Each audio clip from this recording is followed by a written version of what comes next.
بسم اللہ الرحمن الرحیم.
اللہم صلی علی محمد وآل محمد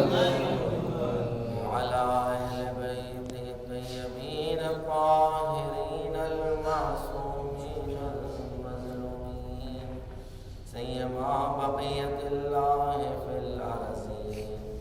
الإمام الثاني عشر المهدي المنتظر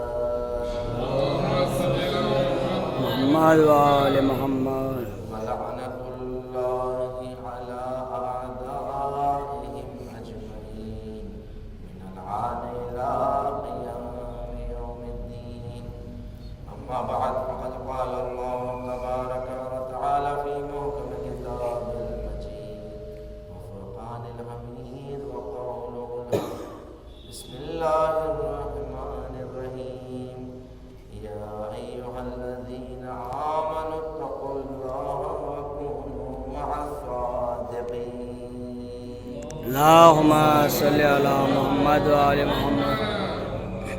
جانے کے بعد یہ اہل بیت علیہ السلام کا صدقہ ہے کہ ہم مکتب اہل بیت علیہ السلام کے ماننے والوں میں سے ہے، اور اہل بیت علیہ السلام نے جس طرح بیان کیا کہ ہمارے چاہنے والے جس طرح عبادات میں پابند ہوتے ہیں، اسی طرح معاملات میں بھی بہت پابند ہوتے ہیں. اور چھٹے امام جعفر صادق علیہ اللہم السلام صلی علی محمد وآل محمد. آپ نے ارشاد فرمایا کہ لا تنظروا الى الطول الرکوع والسجود رجل لأنها ان تركه اوحش ولكن انظروا الى الصدق حدیث واداء الامانت. امام نے فرمایا کہ دیکھو، کبھی بھی کسی انسان کے طولانی رکوع یا طولانی سجود سے اسے وزن نہ کرنا، اسے یہ سمجھنا بیٹھنا کہ یہ بڑا مومن ہے، یہ بڑا عزادار ہے، بلکہ کسی بھی انسان کے ایمان کو پرکھنا ہے، ایمان کو پہچاننا ہو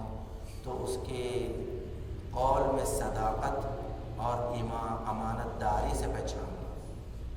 معاملات سے پہچاننا کہ کون کتنا مومن ہے. اگر کسی کو امتحان کرنا ہو تو کسی کو کچھ امانت دے کر دیکھیں، اگر کسی کو پہچاننا ہو تو کسی کو قرض دے کر امتحان کریں، اگر کسی کے ایمان کو پتہ لگانا ہو تو اسے معاملات میں پہچاننا کہ وہ معاملات میں کتنا ایماندار ہے. امام نے فرمایا انسان کو پرکھنے کا ذریعہ عبادتیں نہیں ہیں. عبادت میں تو شیطان کو بڑا دھوکہ دے سکتا ہے. شیطان بھی بہت بڑا عبادت گزار تھا. فرمایا معاملات میں انسان کو پہچانے. معاملات تو معاملات بہت اہمیت رکھتا ہے، اس لیے کہ معاملات میں انسان جس قدر دقت کرتا ہے، جس قدر اہمیت دیتا ہے، اس کے ایمان کا پتہ چلتا ہے. کہ معاملات میں اگر وہ دقیق ہیں. اس لیے کہ انسان کا خوف خدا وہی معلوم ہے کہ اگر اللہ سے ڈرنے والا انسان. تو آپ دیکھیں ہم نے اس سے پہلے بیان کیا تھا کہ معاملات کے احکام بھی بہت اہمیت رکھتے ہیں کہ اس سے بھی واقفیت ہونا. اس سے پہلے ہم نے رہن سے متعلق مسئلہ بیان کیا. تو اسی سے جڑتا ہوا مسئلہ اجارے کا ہے، کرائے کا ہے. تو کرائے سے متعلق جو مسائل پیش کیے جاتے ہیں کہ دیکھیے معمولاً یہ عرف میں رائج ہے، یہ عرف میں جاری ہے کہ انسان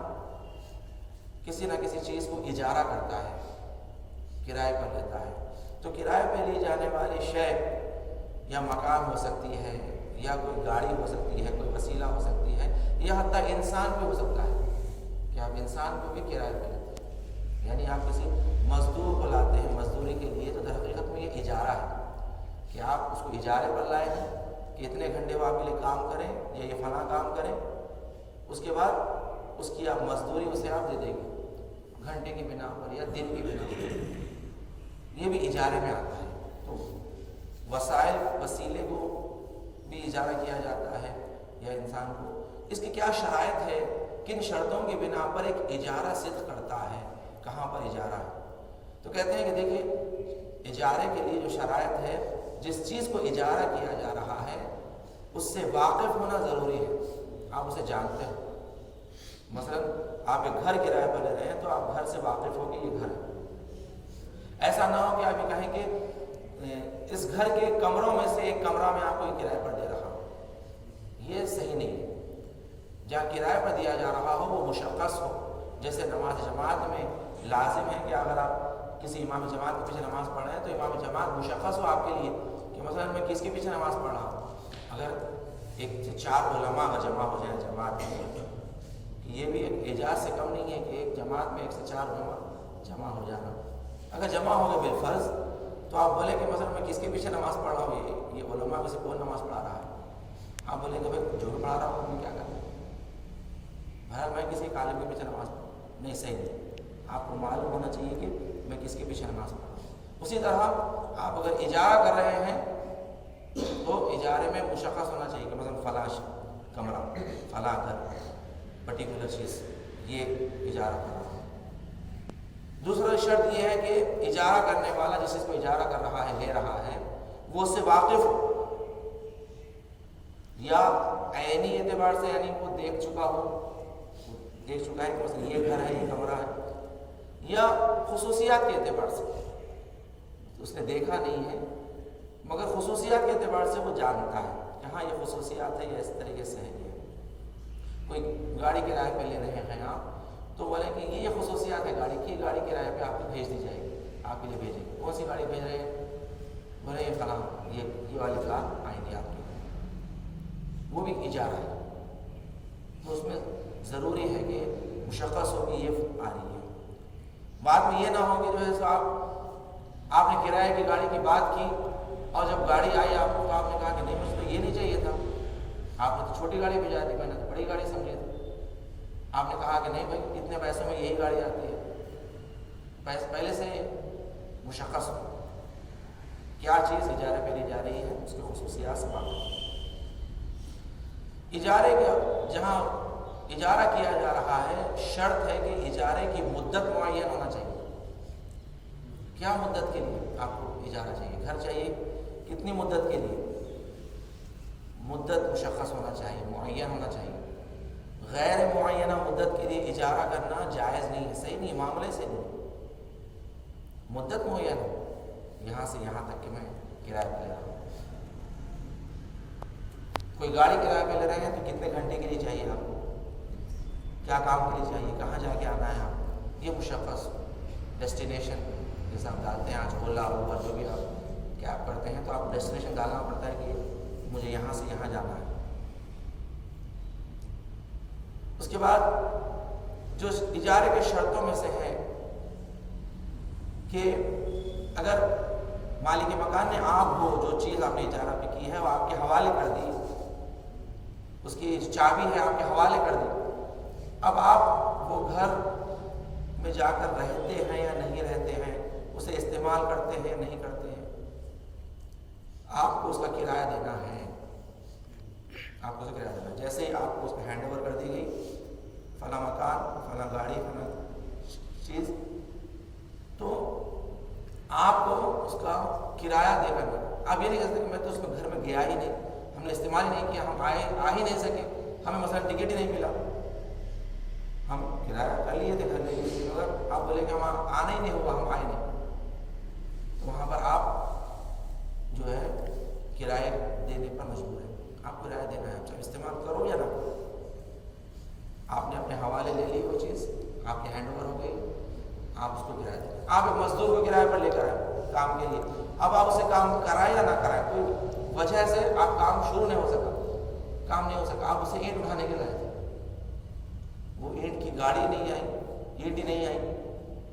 آپ اس کو مزدور کو بٹھا کے بولے بھائی جاؤ کل آؤ، اس کی آج کی مزدوری، بولتا آج تو کام ہی نہیں ہوگا، بولے گا نہیں یہ تو وقت ہو گیا اس کا، تو مزدور کو بھی آپ لائیں، ذمہ دار ہیں کہ اس کی مزدوری کا دینا، مزدوری کا دینا۔ اور کرائے کا مکان اگر آپ کوئی چیز لے رہے ہیں تو یہ آپ کے ہاتھ میں امانت ہے، کوئی چیز آپ لے رہے ہیں آپ کے ہاتھ میں امانت ہے،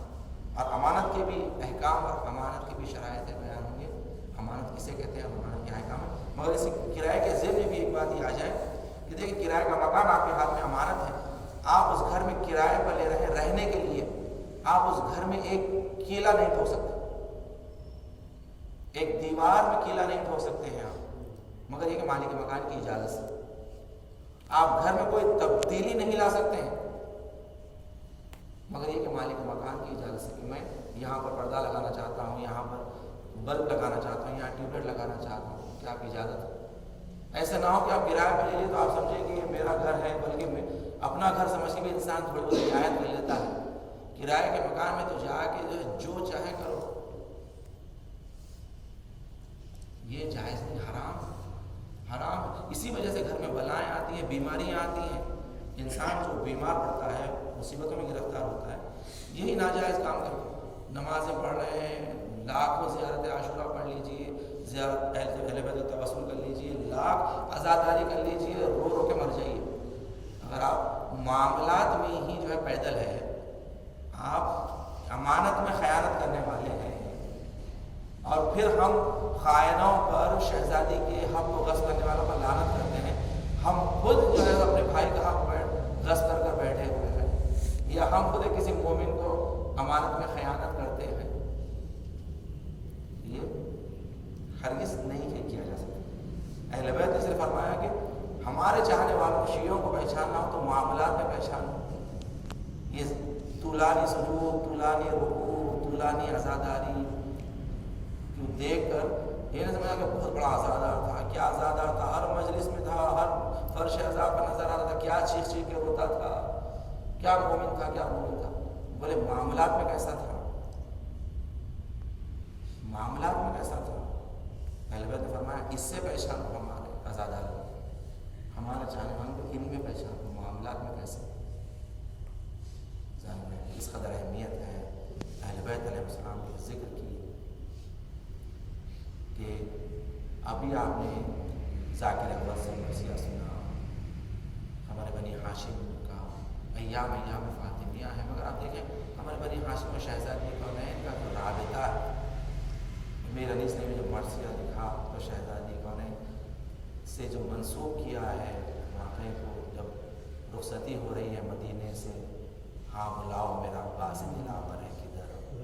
وہ فدا ہے میرے بچے کے میں صدقے اس پر، شکم غیر سے گواہ پر میرا ہے مثل، یہ صدا سن کے برادر کو پکارے سرور، ابھی رہوار کو آگے نہ بڑھاؤ بھائی، یاد فرماتی ہے نمائی دھراؤ، آگے عباس نے سر رکھ دیا بائی نے مزار، آئی زہرا کے صدا میں تیری غربت کے نثار، اپنے پیاروں کے برابر میں تجھے کرتی ہوں پیار، دھیان مائی کی حفاظت کرے ہے دلدار، کوئی غربت میں اسے مار نہ ڈالے بیٹا، میرا شبیر ہے اب تیرے حوالے بیٹا۔ روایت میں چھٹے ماں فرماتے ہیں روز قیامت میں جب محشر برپا ہوگا تو ایک مرتبہ پروردگار تو عالم کہے گا یا رسول اللہ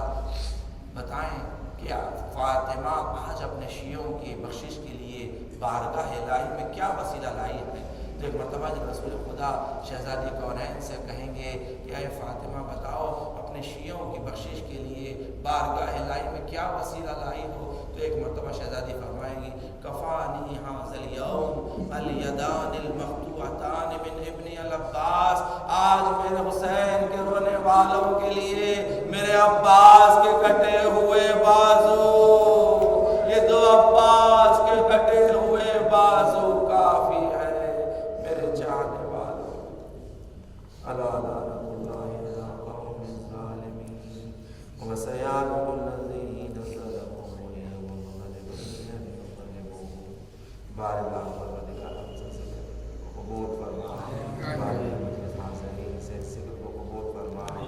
پروردگار جو مومن بیمار ہیں علیل ہے، بالخصوص بانی مجلس کے اہلیہ عالیہ فاطمہ بیمار ہے علیل ہے، پروردگار انہیں صحت کاملہ و عاجلہ عنایت فرما، دنیا میں جہاں جہاں مومن و مومنات کی جان مال عزت و آبرو دین و ایمان کی حفاظت فرما، مقامات مقدسہ کی حفاظت فرما، جنت البقیع جنت المعلیٰ کی تعمیر دیکھنا نصیب فرما، علماء اعلیٰ براج کرام کا سایہ ہمارا سر بقائم دائم فرما، دشمنان اہل بیت دشمنان اسلام کو نیست و نابود فرما، امام زمانہ کے ظہور میں تعجیل فرما، ہمیں امام کے اعوان و انصار میں شمار فرما۔ آپ سے گزارش ہے ایک مرتبہ سورہ حمد 3 ماہ بانی مجلس کے مرحومین بالخصوص حبیب اللہ خان مرحوم، چاندنی بیگم مرحومہ، میر گوہر علی مرحوم، بی بیگم مرحومہ، بدر تقی خان مرحوم، کنیز حسن مرحومہ اور جملہ مرحومین مومنات کی ارواح کے روح کے لیے ساتھ بسم اللہ۔